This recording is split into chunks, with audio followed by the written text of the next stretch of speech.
Primeiro, vamos colocar uma coisa. Se ensinam isso nos colégios, como eu já falei em áudios anteriores, se ensinam isso no colégio, que houve ditadura, e nas faculdades, nós, como ex-militares, devemos evitar isso, falar em ditadura.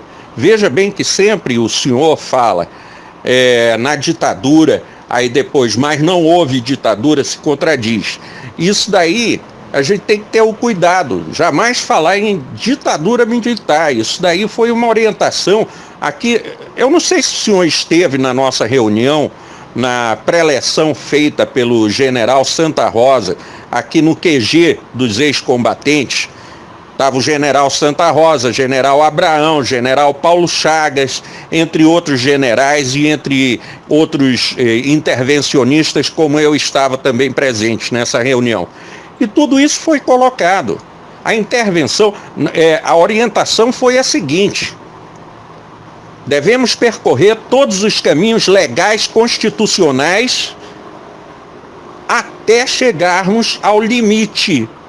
Aí se dá a intervenção não por uma imposição das Forças Armadas, e sim por não haver alternativa. E não se depõe um governo que não é legítimo, que foi eleito com dinheiro de corrupção. O próprio Gilmar Mendes admitiu que todos os partidos e todos os eleitos em 2014 utilizaram o dinheiro de corrupção, mas em nome de uma estabilidade que eu não sei aonde é que ele encontra essa estabilidade, iriam deixar por isso mesmo. Isso está gravado à disposição, isso daí é de domínio público. Outro fator também, a gente tem que evitar qualquer tipo de pronunciamento contra a intervenção. O governo não quer? Claro que não quer, são bandidos. Metade da população brasileira está em dúvida sobre intervenção? Claro que está, porque foram todos trabalhados no decálogo de Lenin e nas teorias gramscistas. Existe partido de direita? Não existe. Desde 1985 não existe partido de direita. Quem que era de direita? Fernando Henrique, que foi um exilado político.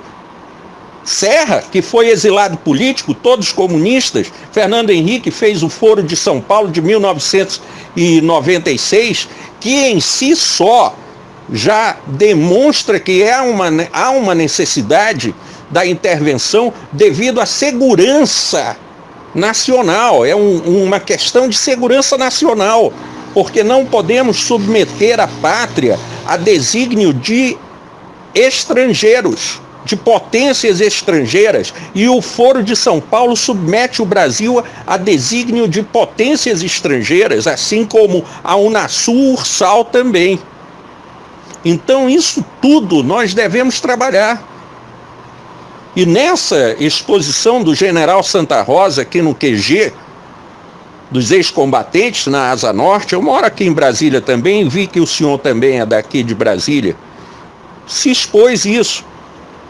Eu participo do Lions Club Metropolitano de Brasília, que você deve conhecer, é todo de ex-militares. Está lá o Coronel Moreira, Coronel Figueira, entre outros amigos meus, leões, como eu. E nós debatemos essa questão.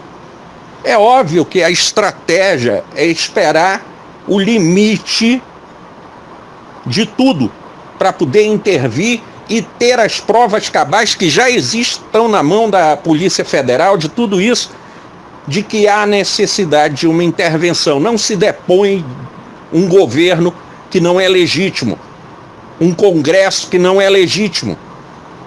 Apenas vamos fazer a desocupação da casa. É uma ação de despejo. Eles não têm autoridade nenhuma. Eu não reconheço o presidente da República, Temer. Não reconheço nenhum senador, nenhum deputado que foi eleito. Porque todos foram eleitos com dinheiro da corrupção. Não existe um que não tenha sido eleito. Eu falo isso de cátedra. Sabe por quê?